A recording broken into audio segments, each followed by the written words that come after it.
Ahora empieza réplica y contrarréplica. Lo que se dijo en Contacto Directo.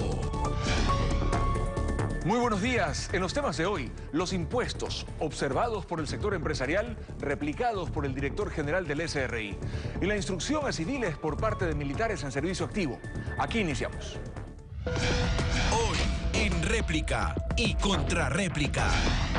Inclusive en cuanto al anticipo al impuesto a la renta, le cobra un impuesto por las ventas, un impuesto por los activos, un impuesto por el patrimonio. Mientras alguien trata de salir adelante, se le cobra inclusive cuando no se genera. Se justifica en el Ecuador y en otros países que han adoptado este tipo de mecanismos porque todas las empresas consumen los recursos sociales. Tiene que ser asumido por todos aquellos que tienen una capacidad. ¿Qué le va a golpear a Salim de ese lindo rostro? Le va a dañar.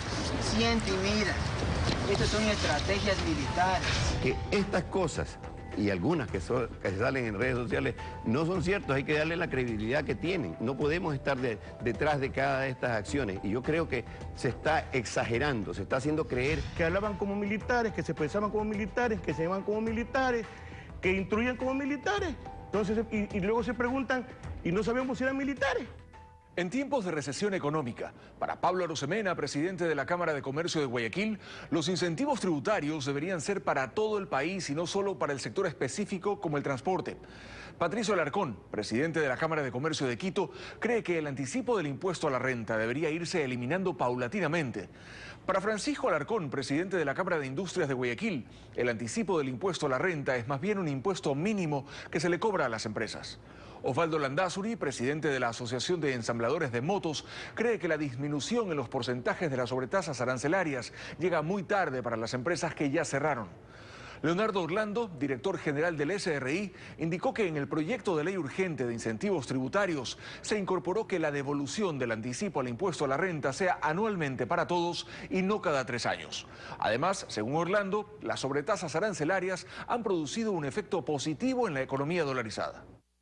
Esta nueva reforma tributaria tiene incentivos que son pocos, que se quedan cortos y que al final del día han sido repartidos a dedo, a este sí y a este no. Y ahí nos parece que hay gran oportunidad que el presidente tiene en sus manos para mejorar el proyecto de ley y ampliarlo y que sea un beneficio generalizado para todos. Porque si tú revisas las cifras del propio gobierno, y aquí traes un cuadro para mostrar las fuentes del SRI, nosotros planteamos todos los sectores de la economía, fuente del SRI, y tú puedes ver cómo todos los sectores están de capa caída, todos están para abajo, todos necesitamos una alta dosis de incentivos tributarios. También he traído otro cuadro más de los sectores más golpeados de la economía. Aquí la fuente es el Banco Central del Ecuador y tú puedes ver desde el comercio, la construcción, fabricación de todo tipo de cosas, todo el comercio está caído. Entonces los incentivos deberían de ser amplios para todos los sectores. Si la crisis es general, es integral, no es que hay un sector que está bien y otro que está mal. El señor Arosemena señala, sin precisar los números en términos relativos, en términos absolutos a los que se refiere, señala como fuente el Servicio de Rentas Internas. Yo sí quisiera mostrarle un cuadro del nivel de utilidades que se ha tenido durante estos últimos años, durante el 2007 al 2015 y desde antes del gobierno. En el año 2006 las utilidades de las empresas eran de 3.979 millones, estamos hablando de las sociedades. En el año 2000, en el periodo del 2007 al 2015, el promedio de las utilidades fue de 8.067 millones. Y en el último año, en el 2015, faltando todavía que algunos contribuyentes presenten sus declaraciones, se llevan registrados 1.500 millones más que ese promedio de las utilidades del periodo 2007 al 2015. Entonces, este es un año 2015, el último en que se tiene declaraciones del impuesto a la renta, que ha sido especialmente difícil, duro en términos económicos, principalmente por la situación externa, donde se han perdido más de 7.000 millones de exportaciones. El sector productivo para salir adelante necesita una carga tributaria inferior y eso está claro y en algo se está ayudando al sector productivo. Sin embargo, esto no es suficiente. Se deben tomar otro tipo de medidas, inclusive en cuanto al anticipo al impuesto a la renta. Mire, el impuesto a la renta, ¿qué es lo que hace? Le cobra un impuesto por las ventas, un impuesto por los activos, un impuesto por el patrimonio. un impuesto por los gastos y los costos, un impuesto casi que por respirar, por existir. Mientras alguien trata de salir adelante, trata de progresar, invierte en el país, se le cobra inclusive cuando no se genera un tributo. Y mire, esto debe irse eliminando periódicamente o por sectores. Los sectores más afectados en este momento son los sectores de la construcción y los sectores del comercio. Me parece que el señor Alarcón se olvida de que hay impuestos como los impuestos municipales a las actividades económicas que no distinguen si una empresa ha tenido un mejor desempeño o un peor desempeño económico. Lo que hace este impuesto mínimo es considerar variables objetivas que no sean fácilmente controlables por el contribuyente para ocultar su verdadera capacidad económica. Y en este caso se denomina este tipo de impuestos con estimaciones objetivas un determinante de la renta presunta, que se justifica en el Ecuador y en otros países que han adoptado este tipo de mecanismos porque todas las empresas consumen los recursos sociales, la infraestructura, todo lo que tiene que ver con los servicios de seguridad, todo lo que tiene que ver con la atención a todos los ecuatorianos para que puedan desempeñar sus actividades económicas, tiene que ser asumido por todos aquellos que tienen una capacidad contributiva. Pero lo más importante, y lo que quizás les disgusta a algunos sectores, y no se habla de esto, es que hablan de bajar los impuestos, pero no tienen la frontalidad y la valentía de decir que se quiere bajar los impuestos a los ricos. Bueno, lo que pasa es que cuando las necesidades del Estado son infinitas, yo no estoy diciendo que la plata se use bien o mal, eso es materia de otra discusión, cuando las necesidades de recursos por parte del Estado son infinitas, tiene que recurrir a impuestos, a nuevos impuestos a las empresas y a los ciudadanos con regularidad. Y eso es lo que ha sucedido y eso es en parte lo que nos ha restado competitividad. Le iba a hablar del impuesto mínimo. El anticipo del impuesto a la renta se traduce en un impuesto mínimo, que es tal vez lo más grave. ¿Qué sucede? Nosotros hemos calculado que con eso la tasa de impuesto a la renta del país efectiva realmente se convierte en 30%, no el 22% que estima la ley, y si promediamos todas las empresas. Y si nos enfocamos en las que tienen, digamos, que el impuesto mínimo supera el impuesto causado y el impuesto mínimo no se lo devuelven, estamos hablando de una tasa de 45%. Y las empresas que perdiendo dinero tienen que pagar el impuesto mínimo, estamos hablando de una tasa infinita. El impuesto mínimo es un impuesto a la existencia, a la operación. Pone en riesgo los puestos de trabajo que esas empresas generan. Bueno, en el caso del anticipo del impuesto a la renta, se incorporó un importante cambio por parte de la Asamblea y el Gobierno Nacional está de acuerdo con ese cambio. A partir del año 2017, el impuesto a la renta mínimo, el anticipo mínimo, va a ser devuelto cuando excede el tipo impositivo promedio de los contribuyentes o de un determinado segmento de contribuyentes. Antes se lo podía hacer una vez cada 3 años por caso fortuito, fuerza mayor. Ahora se lo podrá devolver anualmente previa justificación ante el Servicio de Rentas Internas de los balances y estados financieros que ameriten que ha habido una disminución en el impuesto a la renta respecto del anticipo. Definitivamente Ecuador se ha convertido en un país carísimo por cortesía de las salvaguardias, impuestos, tramitología y tanto cambio que lo que ha hecho es venir a ahorcar y quitarle oxígeno al comerciante. Pero esto se puede resolver, o sea, es tan sencillo como empezar a revertir y devolverle esa liquidez al ciudadano, que es un poco lo que nosotros planteamos cuando decimos hay que eliminar las salvaguardias. Por supuesto que las salvaguardias son una salvajada y no tiene sentido que un auto, un vehículo pueda costar 2 o 3 veces más que en un país vecino como Perú o como Colombia. Una moto es una herramienta de trabajo y es la misma historia. Eso no tiene ningún sentido, pero esa es la visión del socialismo del siglo XXI y es lo que este gobierno con los ministros actuales y que han pasado por ahí han impulsado. Entonces nos parece que es importante que ahora que estamos todos comenzando a hablar un poco más el mismo idioma, nos sinceremos y digamos, a ver, si queremos salir adelante, lo podemos hacer, pero tenemos que revertir las cosas que no han funcionado. Y en el caso de salvaguardias, que también es una medida temporal, ha producido un efecto en la economía muy positivo. Los principales grupos económicos, los 200 grupos económicos que representan más del 50% de la recaudación, generaban un saldo negativo en el flujo de divisas. En el año 2014, la entrada de divisas de estos grupos económicos fue de 9.036 millones y la salida fue de 14.890 millones, es decir, hubo un flujo negativo de más de 5.800 millones. Ya el año 2015, año de implementación de las salvaguardias, este flujo negativo se reduce a 531 millones. Y en lo que va del año, de enero a julio, hasta la fecha de corte de las cifras, tenemos un flujo positivo de 1.417 millones en este segmento de contribuyentes que representan más del 50% de la recaudación. Mire, en el caso de nuestras empresas, nosotros vemos que el desempleo llega hasta el 50%. En muchos casos, Lenin, llega al 100% porque las empresas han cerrado. Y si usted se fija adelante en la cadena, los comercializadores, la gente que hace mantenimiento, repuestos, etcétera, está sufriendo una dramática situación que se refleja en el cierre de pequeños negocios permanentemente. Yo creo que esta medida se la toma absolutamente tarde. Yo creo que un alivio para una empresa que está quebrada no existe.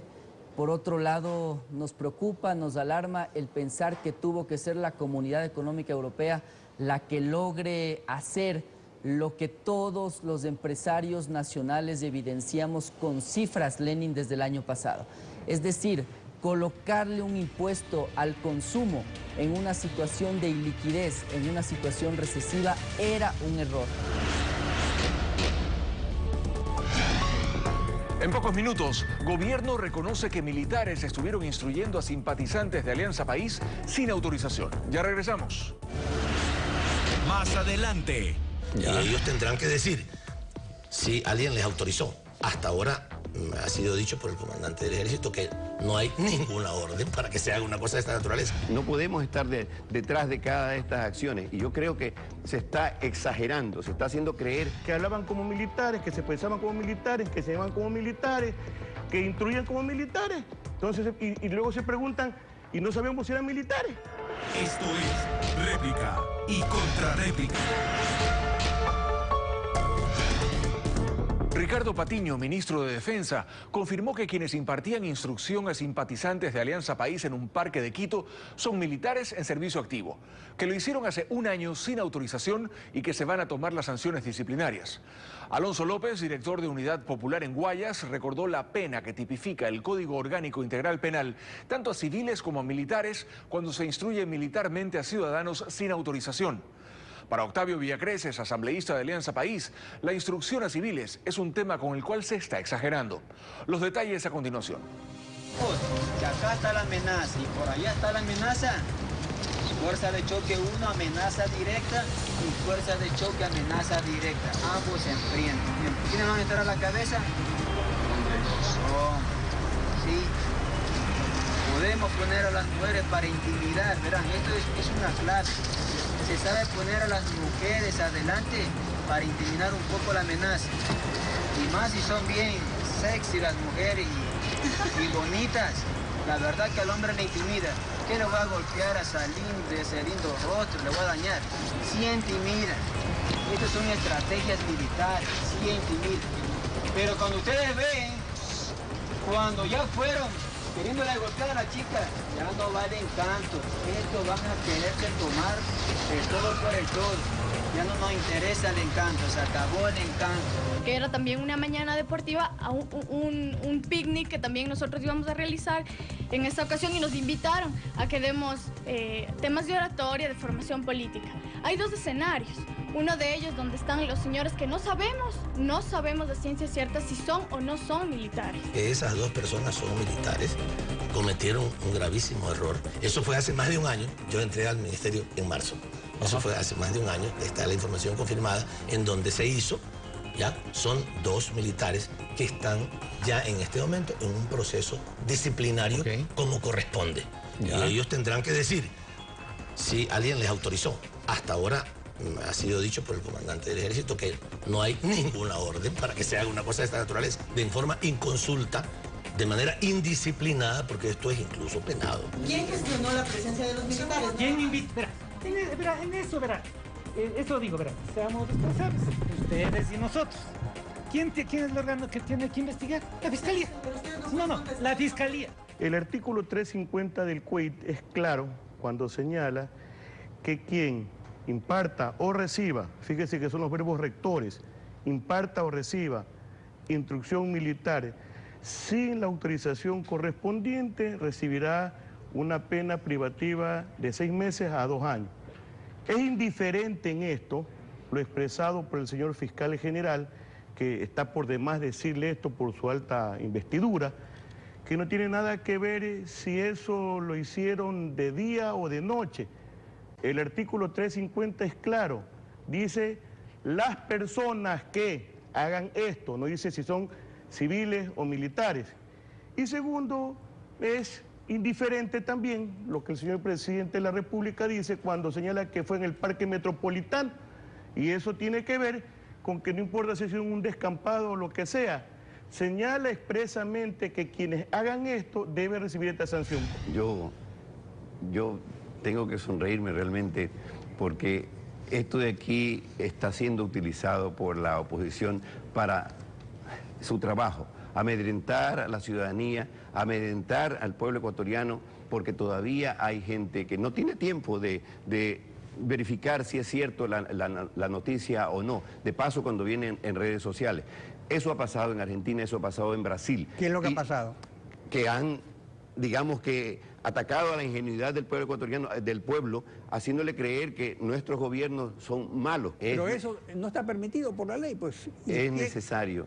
¿Qué es necesario? ¿Los entrenamientos? No, yo creo que sí, de alguna manera, ¿sí? No estos paramilitares, pero es necesario que la ciudadanía se prepare para defensa personal. Eso no tiene nada de malo. Si eso ocurrió un día, 2 días, 3 días, un mes, o cuántos meses, si eso ocurrió solo en Quito, en Guayaquil, en Cuenca, en Esmeralda, si existen unas estructuras formadas y bajo qué dirección y bajo qué financiamiento, es decir, a mí no me corresponde porque yo he pedido que la Fiscalía intervenga en esto, actúe de manera urgente, pero como yo no tengo confianza en el tema de la judicialidad en el Ecuador, porque resulta que una señora se paseó en algunos sitios diciendo que las cocinas de inducción se le habían pegado y que las crepas se le habían pegado y que los préstamos del BIES también se le habían pegado y que era coincidencia, y terminó el Tribunal Contencioso archivando todo eso. Resulta que vivimos en un estado de papel, pues. Realmente hay que decirle a la ciudadanía que estas cosas, y algunas que salen en redes sociales, no son ciertas, hay que darle la credibilidad que tienen. No podemos estar detrás de cada de estas acciones. Y yo creo que se está exagerando, se está haciendo creer que aquí se está armando milicias y cosas por el estilo. Yo escuché en este medio de comunicación al fiscal de la Nación y están haciendo investigaciones correspondientes, pero eso tiene un proceso. No se puede hacer, ya quisiéramos de que la noche a la mañana se aclare esto de aquí para darle la paz que necesita este pueblo ecuatoriano que está absolutamente dedicado a trabajar. No hay tiempo para pensar en aquello, ¿no? Vivimos en el estado de las coincidencias, porque resulta que para los que son protagonistas políticos, operadores de país en este tema, resulta que para ellos fue una coincidencia de una autoconvocatoria en la que llegaron a un sitio en lo que unos señores que vestían uniformes militares, que hablaban como militares, que se expresaban como militares, que se llamaban como militares, que instruían como militares.